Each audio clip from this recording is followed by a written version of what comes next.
My name is Les Duncan.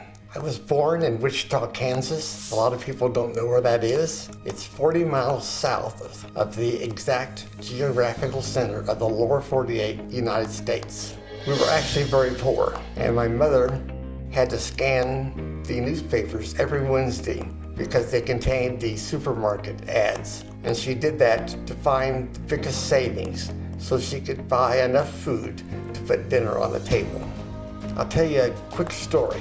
My mother cooked the best fried chicken of anybody I've ever known. She would take a whole fryer and cut it up into thighs, breasts, drumsticks, wings, all the different parts, including the back. I noticed that my mother always ate the back. And I asked her, "Why do you eat the back?" And she said, "Oh, I like the back, it's my favorite." Well, the back doesn't have any meat on it. And the real reason she ate the back was because she wanted to save the meatier pieces for the rest of the family. As I said, we were very poor.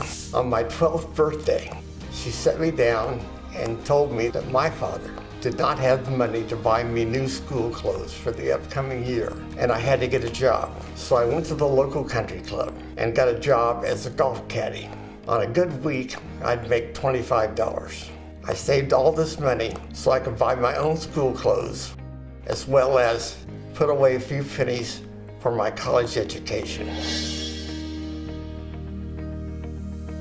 I've had a brain stem surgery, which is very risky, and I was turned down by the first 12 neurosurgeons who said they wouldn't touch it with a 10-foot pole. I was even turned down by the neurosurgeon who was reportedly the best in the country. I first discovered this in January of 1993. I was very angry because the bleed I had 19 months earlier had gone untreated, undiagnosed, and without any care from the National Health Service doctors who were practicing in that company abroad. It was obvious that I had had a stroke, and I still don't understand why the doctors didn't pick up on that. I told them there's something wrong with my brain. Didn't matter. I experienced a lot of physical and emotional challenge getting ready for surgery. I was also grateful that I was still alive. Friends who hadn't seen me in a long time said, "You look and act so normal." In which I responded, "I've never looked normal." I had a tremendous support system, and I couldn't have made it through without them. Led by my lovely, beautiful, loving and caring wife, Sharon, who gave up her life to take care of me. Also my direct family. I have 3 sons, 3 daughter-in-laws, and 4 grandchildren. And they all were there with me in the hospital before they rolled me back into the operating room. And they were all there when I came out of recovery. I encountered many anxieties and fears.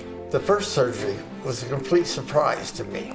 After all, I had been treated by an army of doctors abroad, and they told me there was nothing wrong with me. They told me I just needed to get some rest, that I'd been working too hard. The last thing I expected was to have somebody tell me that I needed brain surgery. I went to my doctor. She recommended me to a neurologist.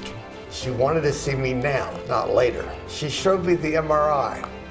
The MRI indicated a large scab right here, about the size of a quarter, and splattered blood all over the inside of my gallbone. It had been a massive bleed. It's like whatever that vessel was had exploded. And then it hit me. I'm gonna have brain surgery. Some of the biggest challenges during recovery were that I was helpless. I needed somebody to dress me, to feed me, to take care of every aspect of my life. And of course that was Sharon. But I told Sharon at the very beginning, I'm gonna be a full-time job now, but I promise you, I will turn into a part-time job as soon as I can. And eventually, I'm gonna be self-sustainable again. Hang in there with me. And she did.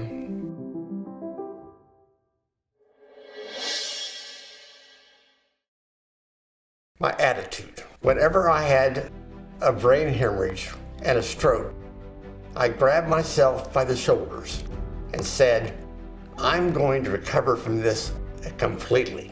I'm not going to let this be the rest of my life. I made recovery my full-time job.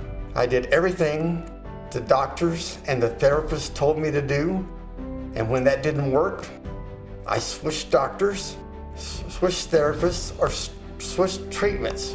For instance, the left side of my face was droopy, very droopy.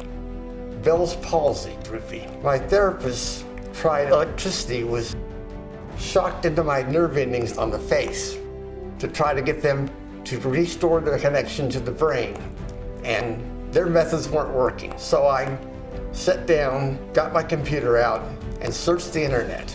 I found a Chinese acupuncturist. He would hook the needles in the nerve endings on my face, and then he would connect those to probes from a generator, which generated electronic current. And lo and behold, a month later, my face looked normal again. I can't tell you how joyous I was to see that. I put my full trust in God.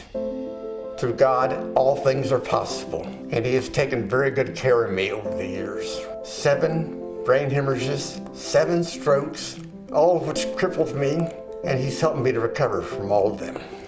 Now, I did my part too. I did everything I could. I worked very hard. It was the hardest job I've ever done.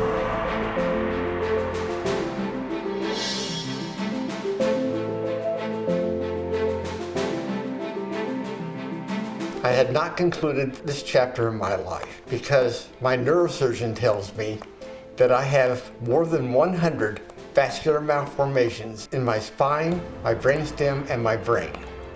And at any moment, one of those could bleed again. It could burst again. And it could happen again. I don't worry about that because I know now how to deal with it. It's all in my book. My surgeries and my illnesses definitely had an impact on my writing process. When I was, I think, 4 weeks after my brainstem surgery, I decided that I had learned a lot, because that was my 4th episode. I had learned a lot about what it takes to recover fully from a stroke. And I thought to myself, I should write a book so that I can provide hope and inspiration to others who are in the same situation. So I wrote that book. I did it a very little bit at a time at first because I just wasn't strong enough to sit at my computer desk. But as time went on, I got stronger, and the book was published in 2008. And I got letters and phone calls and emails from people all over the world telling me how impactful it was on their life and thanking me for taking the time to do it.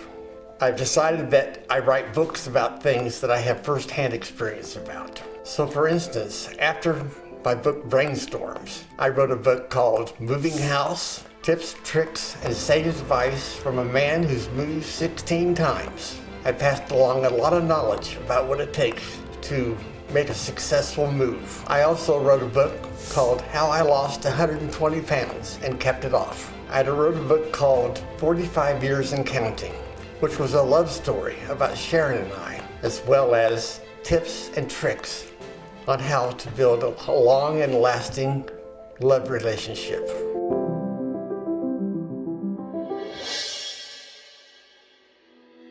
The first piece of advice I give everyone who contacts me is never lose hope.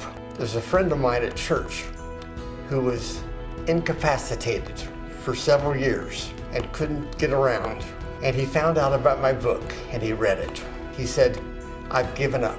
I said, "Charlie, whatever you do, don't give up. Never give up. Don't lose hope." He followed my advice, and just 2 weeks ago, he told me that he was perfectly cured. No more pain, no more struggling. He was a complete normal human being again. I feel great. I've accepted the fact that I'm a handicapped person and that I need to live as a handicapped person. I'm in the process of recovering from my 7th stroke. I'm 8 months into it now, 3 months ago, I couldn't walk. So I've made tremendous progress, as I did in other films. But I know I'm gonna recover because I've done it before, and I'll do it again.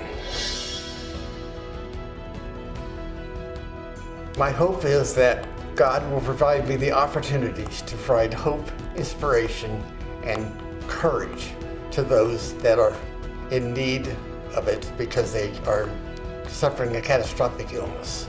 I really don't have any other hopes because that's my goal in life. I just want to help other people now. I think that's why God put me through this, is because I'd have the tools to help others who are suffering from some kind of serious illness.